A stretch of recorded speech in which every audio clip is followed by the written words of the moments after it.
Sir, ಇವತ್ತು OBC meeting ಆಯಿತು, ರಾಷ್ಟ್ರ ಮಟ್ಟದಲ್ಲಿ 2ನೇ ಸಭೆ. ಏನೇನೆಲ್ಲ ಆಯಿತು? ಕರ್ನಾಟಕದಲ್ಲಿ ಈ ತಿಂಗಳು 14-15 ಎಲ್ಲ ನಡೆದು 15-16 ಜುಲೈ 15-16ರಲ್ಲಿ ಮೊದಲನೇ ಸಭೆ ನಡೆದಿತ್ತು. OBC advisory council. ಅದಕ್ಕೆ ಅನಿಲ್ ಜೈಹಿಂದ್ ಅನ್ನೋರು ಕನ್ವೀನರ್, ನಾನು ಒಬ್ಬ ಮೆಂಬರು.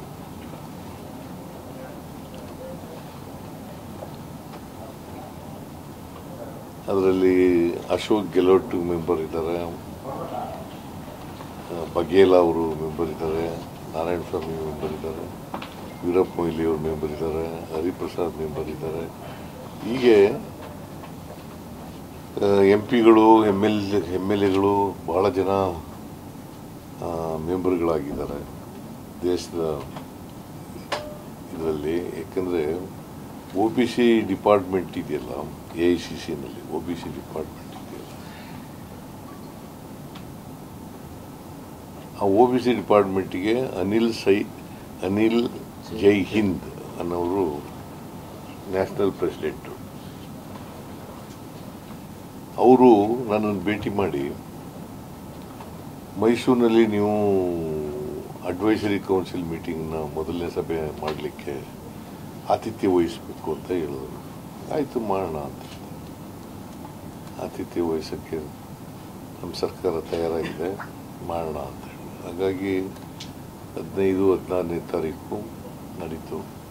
ಅದರಲ್ಲಿ 3 ರೆಸಲ್ಯೂಷನ್ಗಳನ್ನು ಪಾಸ್ ಮಾಡಿದ್ದು.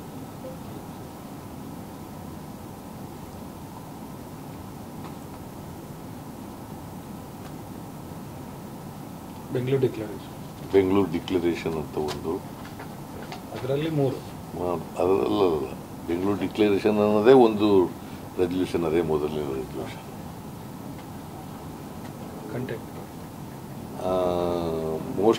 ಅದರಲ್ಲಿ ರಾಹುಲ್ ಗಾಂಧಿ ಅವರಿಗೆ ಥ್ಯಾಂಕ್ಸ್ ಹೇಳೋದು. ಬಿಕಾಸ್ ರಾಹುಲ್ ಗಾಂಧಿ ಈ ಇಶ್ಯೂನ ತಗೊಂಡಿದ್ದಾರೆ, ಸಾಮಾಜಿಕ ನ್ಯಾಯದ ಇಶ್ಯೂ ತಗೊಂಡು ಎಲ್ಲ ದೇಶದ ಎಲ್ಲ ರಾಜ್ಯಗಳಲ್ಲಿ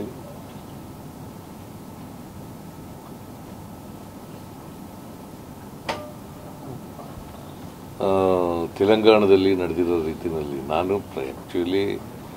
ನಾನು ಪ್ರಾರಂಭ ಮಾಡಿದ್ದು 2015ರಲ್ಲಿ. ಈ ಜಾತಿ ಗಣತಿ, ಆಮೇಲೆ ಸೋಷಿಯೋ ಎಜುಕೇಷನಲ್ ಸರ್ವೆ ಮಾಡಲಿಕ್ಕೆ ಶುರು ಮಾಡಿದದ್ದು ಕರ್ನಾಟಕದಲ್ಲಿ ಮೊದಲನೇ ರಾಜ್ಯ. ಆದರೆ ನಾವು 15ನಲ್ಲಿ ಆಯಿತು. 17ರಲ್ಲಿ ನಾನು 2018 ಲೋಕಸಭಾ ಆಮೇಲೆ ವಿಧಾನಸಭಾ ಚುನಾವಣೆಯಲ್ಲಿ ನಮ್ಮ ಸರ್ಕಾರ ಬರಲಿಲ್ಲ. ಆಮೇಲೆ ಸಮ್ಮಿಶ್ರ ಸರ್ಕಾರ ಬಂತು, 1 ವರ್ಷ 2 ತಿಂಗಳಿತ್ತು. ಆಮೇಲೆ BJP ಅವರು ಬಂದರು ಆಪರೇಷನ್ ಕಮಲದ ಮೂಲಕ. ಆಮೇಲೆ ಅವರೂ ತಗೊಳ್ಳಿಲ್ಲ, ಕುಮಾರಸ್ವಾಮಿನೂ ತಗೊಳ್ಳಿಲ್ಲ, BJP ಅವರು ತಗೊಳ್ಳಿಲ್ಲ, ರಿಪೋರ್ಟನ್ನು ರಿಸೀವ್ ಮಾಡ್ಕೊಳ್ಳಲಿಲ್ಲ. 10 ವರ್ಷ ಆಗೋಯ್ತು ಅದು ರಿಪೋರ್ಟ್.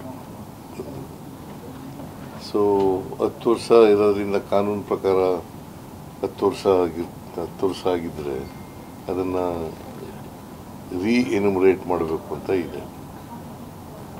ಸೊ ಹಾಗಾಗಿ ನಾವು ಎನ್ಯುಮರೇಟ್ ಮಾಡ್ತಾ ಇದ್ದೀವಿ. ಸೊ ಎಲ್ಲ ರಾಜ್ಯಗಳಲ್ಲೂ ಕೂಡ ಇದನ್ನು ಮಾಡಬೇಕು. ತೆಲಂಗಾಣ ಮಾದರಿನಲ್ಲಿ ಎಲ್ಲ ರಾಜ್ಯಗಳಲ್ಲೂ ಕೂಡ ಮಾಡಬೇಕು. ಈಗ ರಾಹುಲ್ ಗಾಂಧಿಯವರು ಈ ಇಶ್ಯೂನ ತಗೊಂಡ ಮೇಲೆ, ಕಳೆದ 2 ವರ್ಷಗಳಿಂದ ಈ ಇಶ್ಯೂಸ್ ತಗೊಂಡ ಮೇಲೆ, ಕೇಂದ್ರ ಸರ್ಕಾರನೂ ಕೂಡ ಈಗ ಜಾತಿ ಗಣತಿ ಮಾಡ್ತೀವಿ ಅಂತ ಹೇಳ್ತಾ ಇದ್ದಾರೆ.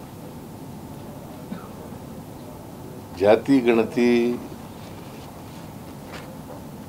ಪ್ರಾರಂಭ ಆದದ್ದು 1872ನೇ ಇಸ್ವಿ.